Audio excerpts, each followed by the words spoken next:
Hey there, and welcome back to my channel, Weirdly OCD, and better yet, another episode of Exploring YouTube. Now, I know it's only been a few weeks since I did my last Exploring YouTube on Kristen and Danny Adams, but the one I'm doing today I've actually been wanting to do for a while, so I figured I'd better put it out there. And the one I'm doing today is on YouTuber Taco Stacks. If the name sounds familiar, it's because I did mention him in my antique store tour video. Try and say that 3 times fast. Because I dedicated that video to him. However, this video is completely about Taco Stacks. And in some ways, I do kind of have I don't want to say personal connection to Taco Stacks. I don't personally know him. But he does do stuff that me and my fiance were very much into just a couple short years ago. Now, if you've never heard of Taco Stacks, he is a YouTuber who has been putting up videos for about close to a year now, and he does an array of things. He resells on eBay and Etsy.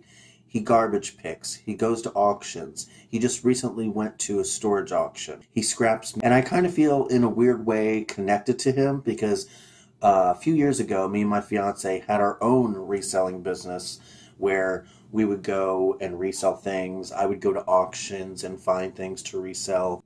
We did a little bit of garbage picking, but not a ton. Not as much as Taco Stacks does, but he also goes and looks for things to scrap as well as resell, and we weren't really into the scrapping thing. But I wanted to shine a light on his channel because it is so diverse. And not only do you get to see him go to these auctions and see what he wins, or go to these stores and see what he buys, but he also explains things along the way. Like, he explains how reselling works, and he explains why he does the things he does and through his business, which is nice because especially for people who don't do the reselling or the auctioning, they kind of get an inside glimpse or a behind the scenes, if you will, of how that stuff kind of goes. And I like that Taco Stacks is realistic about it. He's not one of those people out there saying, oh, I've got to get this to resell, or when I go to an auction, I've got to get this much to sell. He knows that if he gets a great find, he gets a great find and he enjoys that success. But if he doesn't, you know what? He goes on and he tries again. Now, I did write Taco Stacks a letter about a week ago, and I would say he should have it by now because we're actually neighbors. He lives in the state next to me. But with that, I hope you enjoy this Exploring YouTube. The series has picked up a little bit of momentum. So I'm hoping that you all are enjoying it. I know I'm enjoying making these videos and kind of putting a spotlight on people that I enjoy watching, people that I feel deserve a bit more attention on YouTube than what they get. Just because they are so unique and so down to earth. And also, as a side note, I've been thinking about doing a question and answer video. If you have any questions for me, please leave them in the comments of this video as well, and I will definitely consider doing a Q&A video. And I've also been thinking about doing maybe a live stream on YouTube.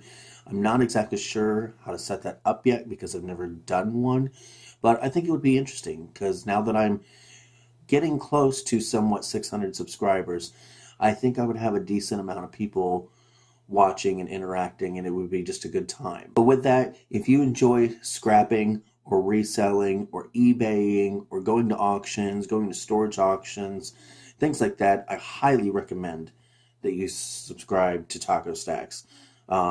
He's doing really, really great, and it can only go up from there. I hope he has a lot of success.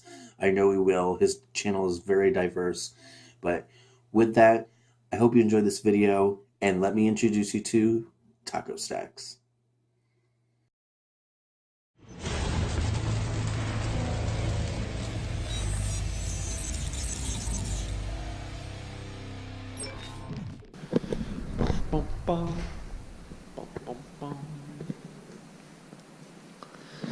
How's it going, YouTube? Good morning. We are going to a flea market because it's been a while since I've woken up at 4:30 in the morning. But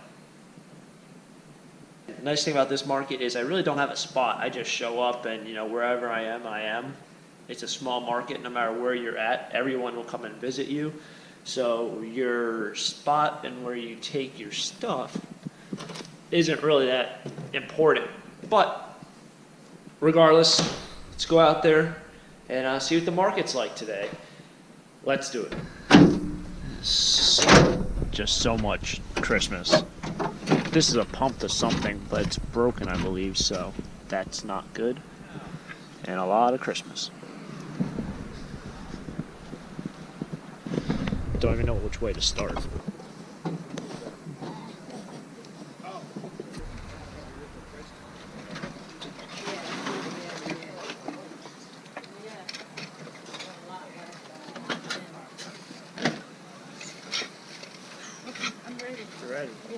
It's about that time to start packing up,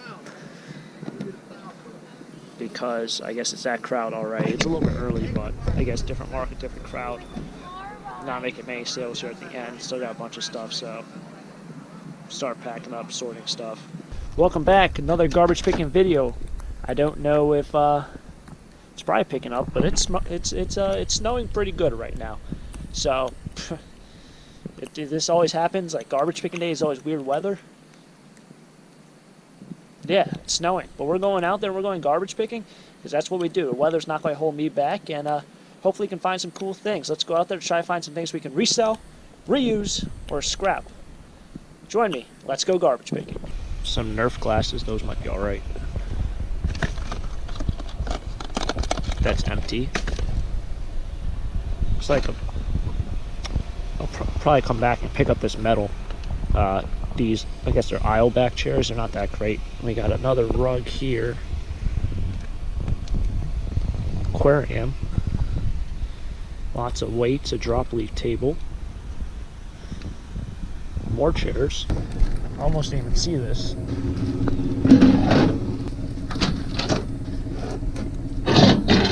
Yeah, so sometimes these sell for like 20, 25 bucks on eBay.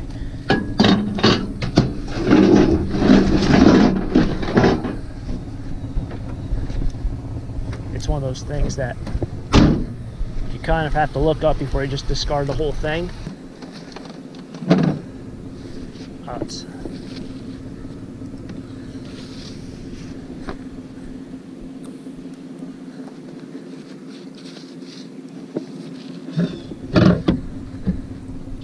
It's press board. It looked like real wood. It's press board.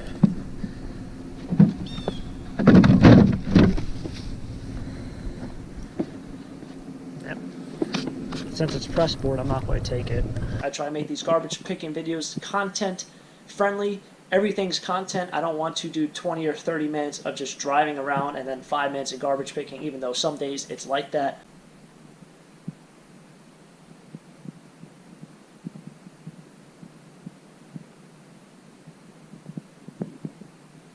How's it going, YouTube? Taco Stacks here, back with another vlog.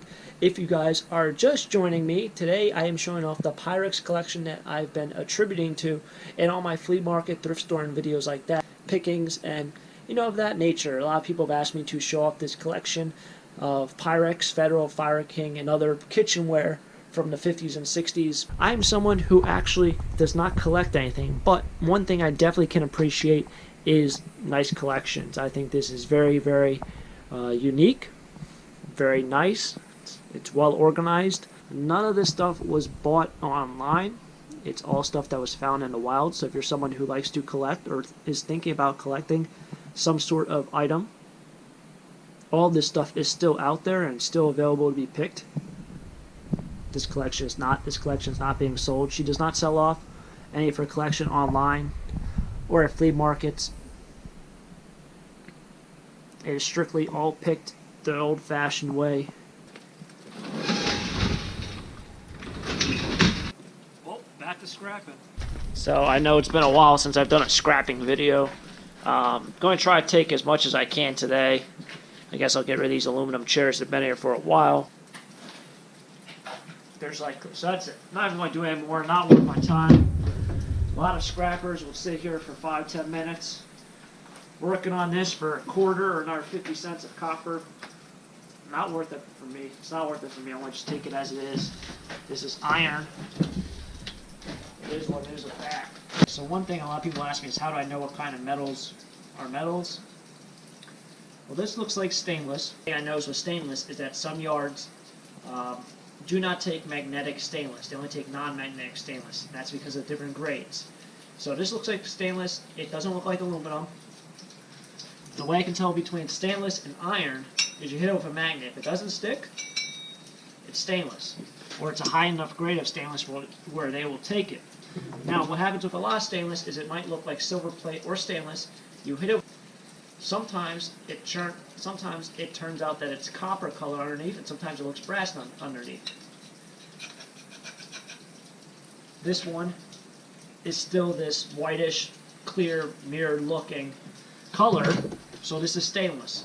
If it was brass, it would go as yellow brass most likely. I'm so glad I brought boots. Look at this. I bet it's like an ice rink at night.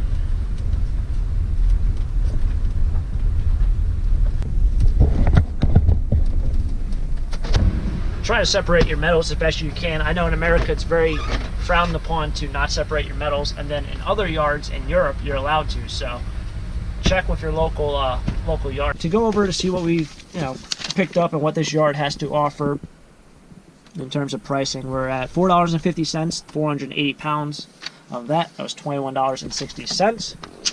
We add this side. So all those aluminum chairs, you guys might remember me taking those apart.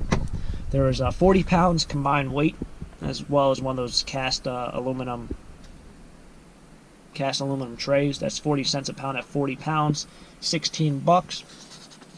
Insulated copper, that was in this big bucket right here. We have 12 pounds of that, 55 cents a pound at insulated copper, $6.60. Yellow brass, I had 16 pounds of that. I think that says $1.70. For yellow brass, $27.20. Christmas lights, 13 pounds, 5 cents per pound of that, 65 cents.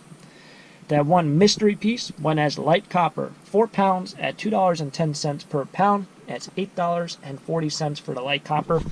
And the funny thing about that was, on the other side, it had a $5 sticker for like a yard sale, and it didn't sell at a yard sale because it was at the auction. And I remember buying it in a row, and it was in a row with a bunch of other stuff. But if you're someone who does scrapping and goes to auctions or yard sales, that box did not sell for $2. There was other stuff in that box, as you see, is worth $8 in scrap alone, just for that one piece. You could have picked up at the yard sale for $5 and still made money, or you could have picked up at the auction. So there's still a lot of places you can source to find this kind of scrap metal. I think the total of the day was something like $80. Kind of an update vlog, going out to an auction.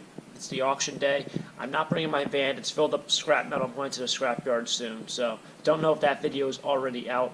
Did want to make a video for today because I don't know what's going to happen. Got a lot of random things going on today.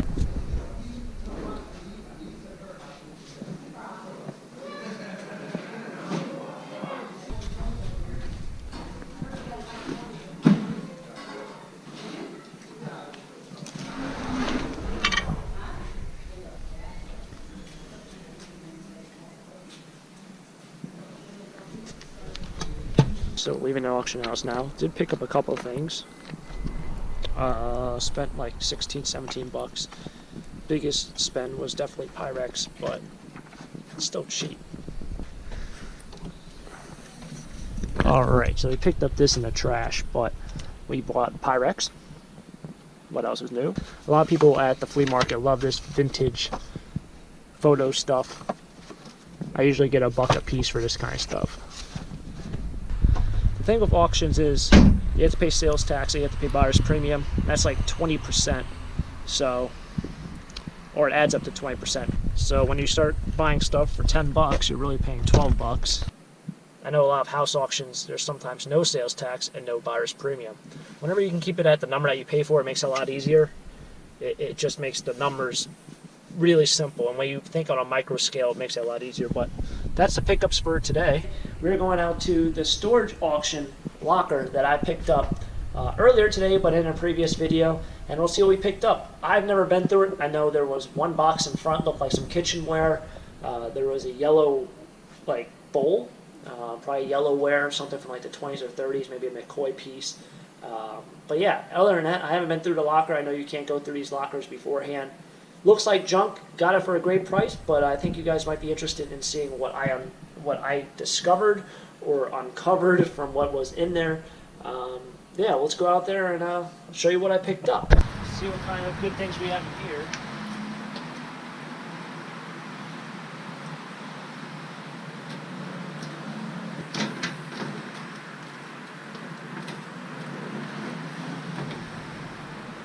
No idea how open it is.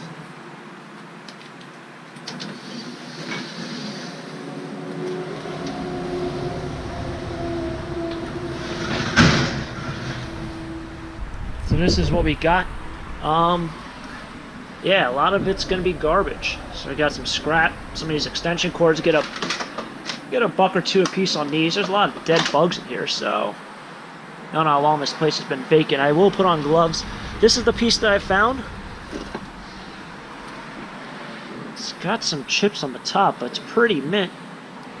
This is the piece that I was after. So this is worth well over $2.50. I thought this locker was bigger when I bought it. I didn't actually buy it at the auction. So what happened was it didn't sell for $2.50. I knew that yellow piece was worth at least 20, 30 bucks. So I was like, you know what? I should probably buy that. My friend was at the auction. He's like, dude, just buy the locker. I was like, you know what? I'm going to go back and just try to buy it. So after the auction, waited till everyone checked out. I was like, hey, can I buy, a locker? He went down at $2.50. No one wanted it. I didn't have my van at the time, so I didn't really want to go back and get my van. But I was like, you know what, that one piece, that's worth the trip. So we'll go back, pick that up. And yeah, so I paid $2.50 for this. A lot of garbage. What I'm going to do is try to separate the garbage here. These cowboy boots are, looks like John Deere if you ask me. Alright, John Deere. So, not sure what these are. John Deere is a very expensive brand in general. Everything John Deere is, toys, parts. I don't know, it might be 20, 30 bucks there. I got a great deal. I paid $2.50 for this locker. Usually this locker would go for like 15, 20 bucks, maybe 30 bucks just because it has stuff in it. It has boxes that people don't know about. If you guys enjoy this, let me know in the comment section if you want to see me pick up more storage lockers. I know there's not a lot of YouTubers that do this, so I'm down and free to provide that entertainment if you guys want to see it. If you enjoyed the video, please hit the like button. If you want to see more treasure picking videos just like this, subscribe to the channel if you aren't already. As always, have a great day. Keep living the dream. Peace!